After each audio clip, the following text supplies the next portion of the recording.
শৈত্যপ্রবাহ না থাকলেও দেশের বিভিন্ন জেলায় অনুভূত হচ্ছে শৈত্যপ্রবাহের মতোই হাড় কাঁপানো শীত।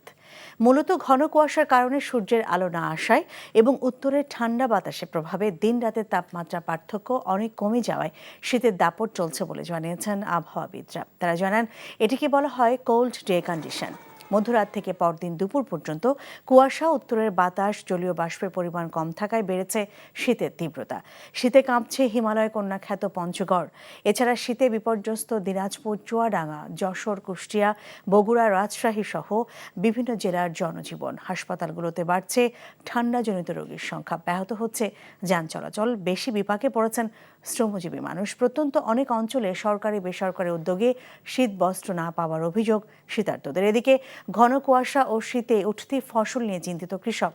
চলতি মাসে কয়েকটি শৈত্যপ্রবাহ এবং কয়েক জেলায় হালকা বৃষ্টির আভাস দিয়েছে আবহাওয়া অফিস।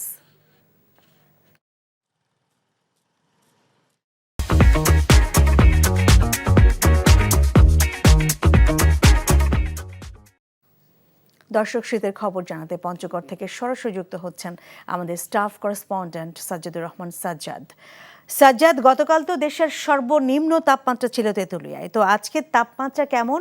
আর আপনার কাছে আরেকটি বিষয় জানতে চাই যে জনজীবনের শীতের প্রভাব কেমন দেখছেন?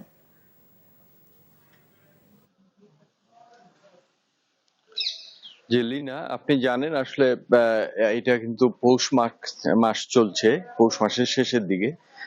গতকাল কিন্তু 9.4 ডিগ্রি সেলসিয়াসে দেশের সর্বনিম্ন তাপমাত্রা বিরাজ করেছিল তেঁতুলিয়া পঞ্চগড়ে। আজকেও কিন্তু এখানে সকাল 9টায় 9.7 ডিগ্রি সেলসিয়াস তাপমাত্রা রেকর্ড করা হয়েছে।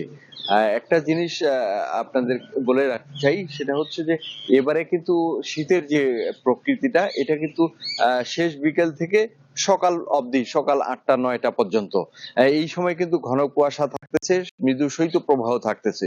কিন্তু ঠিক সকাল 9টা বা 10টায় কিন্তু বেলা যখনই বেড়ে যাচ্ছে, তখনই কিন্তু রোদের ঝলমলে যে তেজ, এই তেজ ছড়িয়ে পড়ায় এই এলাকার মানুষের কিন্তু মাঝে স্বস্তি ফিরে আসছে। আর ঠিক সকালের দিকে কিন্তু কুয়াশা থাকে, হালকা বাতাস থাকে, এই তখন কিন্তু শীতে এই এলাকার মানুষের জনজীবনে কিছুটা হলেও দুর্ভোগ নেমে আসছে। আর আমরা জানি যে এখানে হিমালয়ের যে হিমেল বাতাস, এটি এখনো আসলে ওইভাবে আমরা দেখতে পাচ্ছি না, এবং ঘন কুয়াশাও আমরা ঠিক ওইভাবে দেখতে পাচ্ছি না। আর একটানা ঘন কুয়াশা থাকে, একটানা সূর্যের মুখ দেখা যায় না 6-7 দিন পর্যন্ত। এরকম শীতের আমেজ কিন্তু এখন পর্যন্ত এই এলাকার মানুষ দেখতে পায়নি। আমরা মনে করছি যে এই চলতি মাসেই হয়তো এই এরকম শীতের আমেজ আমরা লক্ষ্য করতে পারবো। এই ছিল আমার কাছে শীতের সর্বশেষ। পঞ্চগড় থেকে জানছিলাম সেখানকার শীতের সর্বশেষ তথ্য।